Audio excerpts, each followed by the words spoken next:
بسم اللہ الرحمن الرحیم۔ السلام علیکم۔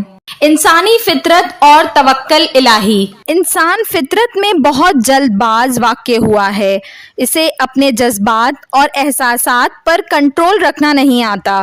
وہ بہت جلد کسی سے متاثر ہو جاتا ہے، کسی کو اپنا سمجھنے لگتا ہے، کسی کا دل دکھا بیٹھتا ہے، تو کبھی جانے انجانے میں کسی سے بدگمان ہو جاتا ہے، یعنی کہ وہ تصویر کا ایک رخ دیکھ کر جلد بازی میں فیصلہ کرنے کا عادی ہے، مگر بعض موقعوں پر اس کے اپنے فیصلے ہی اس کے حق میں غلط ثابت ہوتے ہیں اور پھر پچھتاوے کی ٹھوکر کھاتا ہے۔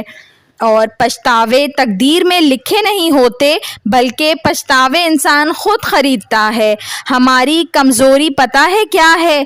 مسبب الاسباب سے زیادہ ہم اسباب پر نظریں ٹکائے ہوتے ہیں، اور راستے بند ہونے پر، وسیلے ختم ہونے پر مایوس ہو کر بیٹھ جاتے ہیں۔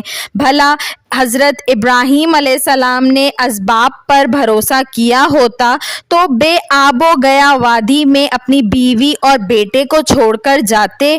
نمرود کی آگ میں بے خطر کودتے؟ موسیٰ علیہ السلام اپنا عصا سمندر پر مارتے؟ نوح علیہ السلام ایسی وادی میں کشتی بناتے جہاں دور دور تک کوئی دریا سمندر کا نام و نشان نہ تھا؟ ان کی نظریں راستوں کے بجائے اپنے مالک پر تھیں اور اس کے حکم کو بجا لانے پر تھیں۔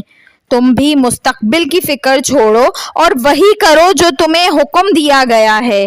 آنے والے وقت کی تمہارے پاس گارنٹی تھوڑی ہے، اور نہ ہی زندگی ساتھ دے گی بھی یا نہیں۔ میں کیوں کل کی فکر کروں؟ جو رب آج میرے ساتھ ہے، جس نے آج مجھے اکیلا نہیں چھوڑا، وہ کل بھی نہیں چھوڑے گا۔ مجھے اس پر یقین ہے، خود سے زیادہ، سب سے زیادہ، اور جس کا یقین اللہ ہو وہ مایوس کیسے ہو سکتا ہے؟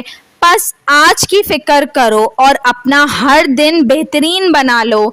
اللہ ہے نا، سب سنبھال لے گا انشاءاللہ۔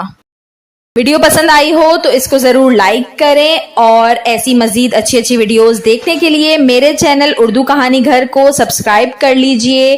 Thanks for watching. اللہ حافظ۔